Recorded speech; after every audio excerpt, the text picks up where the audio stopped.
पंचकुला में आयोजित नारी न्याय चौपाल को संबोधित करने हरियाणा प्रभारी दीपक बावरिया पंचकुला पहुंचे। महिला कांग्रेस के द्वारा नारी न्याय चौपाल आयोजित की गई। इस नारी न्याय चौपाल में हजारों की संख्या में महिलाएं प्रदेश के हर जिले से पहुंची। हरियाणा प्रदेश कांग्रेस महिला प्रदेश अध्यक्ष की अध्यक्षता सुधा भारद्वाज द्वारा नारी न्याय चौपाल का आयोजन किया गया, जहां पर जिला पलवल की कांग्रेस पार्टी की महिला अध्यक्ष ममता सौरौत, होडल की अध्यक्ष कुसुम सौरौत सहित अन्य नेता भी मौजूद रहे। कांग्रेस पार्टी की महिला प्रदेश अध्यक्ष सुधा भारद्वाज द्वारा पंचकुला में नारी न्याय चौपाल कार्यक्रम का आयोजन किया गया।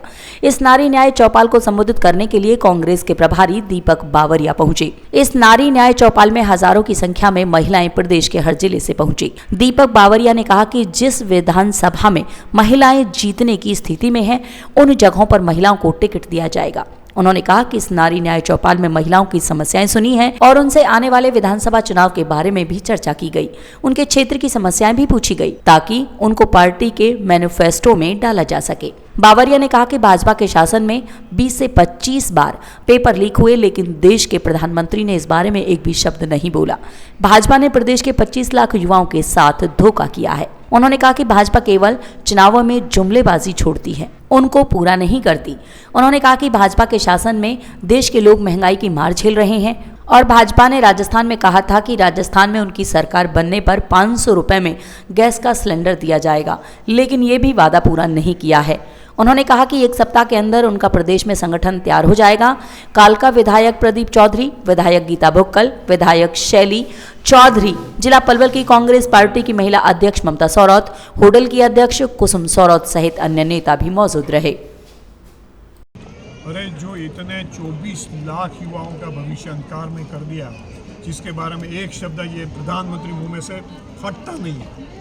मैं शब्द इतना कर रहा हूँ कि क्या उसने मुंह में मत भर दी है कि वाई इज़ नॉट से कि भाई हम एश्योर नहीं करता है कि ये इसके लिए जो जिम्मेदार उसके सामने एक्शन लेंगे। ये देश में पिछले 10 साल में कितने पेपर लीक की घटना हुई, आपके हरियाणा में कितनी पेपर लीक की घटना हुई, उसमें से आप उसको एक जगह पे बताओ कि इन्होंने किसी भी आरोपी को पकड़ा है, उसको सजा दी है। और ये बातें करते हैं कि जो है इसी चर्चा ही करते रहना, एक्शन करना ही नहीं है।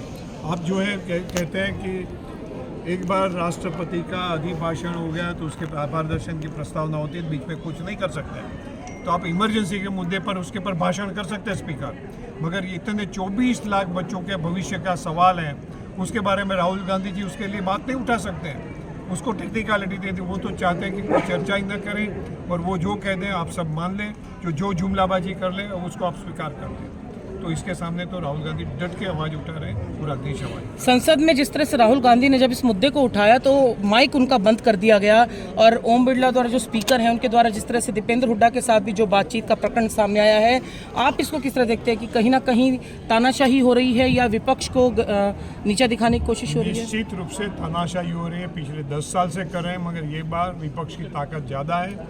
इसकी वजह से जो है ये बाहर खुल के सामने आ रहा है कि किस प्रकार की तानाशाही करें, किस प्रकार से देश के लोगों के साथ ठगाई कर रहे हैं, किस प्रकार से देश के युवा धन को बर्बाद कर रहे हैं। एक लास्ट सवाल और, काफ़ी समय से प्रदेश में जो है संगठन नहीं है कांग्रेस का, और राहुल गांधी जी ने आप ही के कंधों पर यह भार छोड़ा है कि अब संगठन भी बनाया जाए और सभी गुटों को उसमें ध्यान में रखते हुए उनको प्रतिनिधित्व दिया जाए। उसमें बातचीत कहाँ तक आगे पहुँची, किस तरह की प्रक्रिया रही? इस सप्ताह में एक मीटिंग है, मुझे उम्मीद है कि निश्चित रूप से ये फर्स्ट वीक में निश्चित रूप से कुछ हो जाना चाहिए। संगठन मिल जाएगा। काफ़ी एक्सरसाइज कर चुके हैं, थोड़ा बैठ के उसमें से सोल्यूशन है। सर, राहुल गांधी जी ने एक बैठक भी ली थी जिसमें हरियाणा के नेताओं को बुलाया था एकजुटता से चुनाव लड़ने के लिए। तो इस बार का क्या हरियाणा में एकजुटता से कांग्रेस चुनाव लड़ेगी?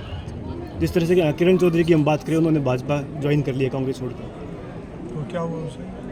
एकजुटता से चुनाव लड़ेगी इस बार कांग्रेस? पूरी कांग्रेस पार्टी पूरी एकजुटता से चुनाव लड़ेगी।